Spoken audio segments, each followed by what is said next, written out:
And as I said, people only follow those they trust. There's no way I will leave my work and come to Addis Ababa if I don't trust my dear sister. If you want to build trust, let your team members know what you stand for and what you will not stand for. What will you compromise? What are your principles? Everybody in the organization who has a job description matters in the organization. So involve them. Leadership is tough. That's why it's not for young boys and girls. It's for matured people.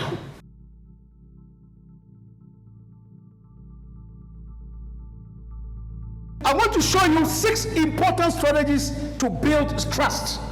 How do I build trust with my team? And as I said, people only follow those they trust. There's no way I will leave my work and come to Addis Ababa if I don't trust my dear sister. I trust her, and that's why I'm here. So people only follow those they trust. So how do I build trust? How do I develop the competence of trust? And I'm going to give you 6 strategies. It starts with number 1, clarify and communicate your personal and organizational core values. What will you do and what will you not do? If something happens in your organization, in your office, let's say something get lost or something get missing, can everybody in the organization say that even though Abraham is not in the office, but let's not think about Abraham, because as for this thing, Abraham will never do it. That means they know your core values. They know your core values. But if somebody can say, hey, have you asked Abraham? That means they know that Abraham is susceptible. He can do it. So let's make sure we ask him first. I'm using Abraham because I know he cannot punch me. That's why I'm using him. So, if you want to build trust, let your team members know what you stand for and what you will not stand for. What will you compromise? What are your principles? A leader without principles is like having candle without light. You cannot light anybody else's flame. So what do you stand for? Today you are this, tomorrow you are that. Today you are this, tomorrow you are that. You become schizophrenic, unpredictable. Your values are mad. They become blurred. Make them as sharp as possible. What are your values? What are the organizational values? If you talk about culture, culture is the collective programming of the minds of the people in the organization based on the beliefs, the ethicals, and the values of that organization. That is what is called culture. Culture is not the way you dress. Culture is the collective programming. So when you tell people we are going to be there at 8 and you, the leader, comes at 10, there's a problem with your cultural adherence. Leadership is tough. That's why it's not for young boys and girls. It's for matured people. So that's the first you must have if you want to become a trustworthy leader. Number 2, be consistent with company policies. Remember, we are talking about leadership in the organization, in the family. You tell your children at home, don't watch television at beyond 10 o'clock. Or you tell the children, if you read a book, I'll give you maybe 10 bill. Then the children read a book, and then when they say, Daddy, I've read a book, where's the 10 bill? He says, I was joking. You are not consistent. You break their confidence. So be consistent with the policies of the organization. First of all, do you even know the policies of the organization? For many of us, we have read them on the wall, but we have not internalized them. So they're not part and parcel of us. How did you set examples as a leader? So if you want to build trust, first, display your core values, live your core values. Number 2, know the policies the organization stands for. Number 3, keep your word. Keep it.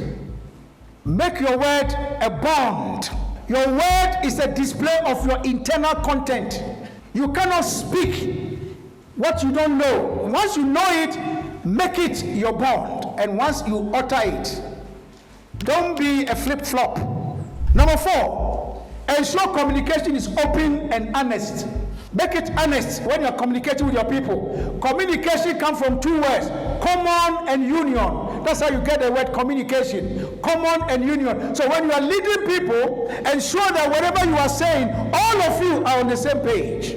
You are all on the same page. That's communication. And be honest about it, particularly in this time. Be very honest about it. Honesty is a key word in leadership. Honesty is very, very important. Number 5, we are talking about how to build trust. Involve employees. Now, this word here, employees, I don't like it, but because I'm speaking, let me use it. I'd rather use the word involve your team members. Now, if you are in this room and you are a leader, please stop using the word subordinate. Subordinate comes from 2 words, sub and ordinary. No human being is sub, under. No human being is ordinary. We were all created in the image of God, in the image of Allah. So please, every human being is qualified to be a leader. It's only that you have prepared yourself first. That's why you are there. So don't regard people as subordinates. Regard them as team members.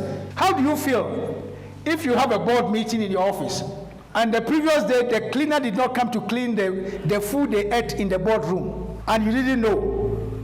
You come back in the morning, the meeting starts at 9, and you know that for you, the boardroom is ready. And the people who are coming for the meeting are following you, only for you to open the office, and the room is smelling. How would you feel? Very bad, isn't it? At that point, the cleaner is the most important person at that time. You get it now? So even though it's a cleaner, that cleaner can mess up the entire organization. So the way you treat the cleaner is important.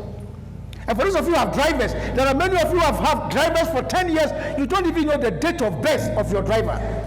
Because for you, he's only a driver. Your life, your whole bigness of a leader is in the hand of your driver. And yet you don't know the man who has your life in his hands. You don't even know how many children he has. You've never asked your driver, how are the children? You are a manipulator, not a leader. You're only using him. If you're a leader, you don't value the people who you lead. You don't understand what you are doing. So, involve the people who work with you. Now, let me give a very practical example. Maybe you want to take a decision at the board level on security matters in the organization. Nobody in the organization has any knowledge about security except your gate man, because he's an ex-military officer. And yet, at the board meeting, you have all ignored this man.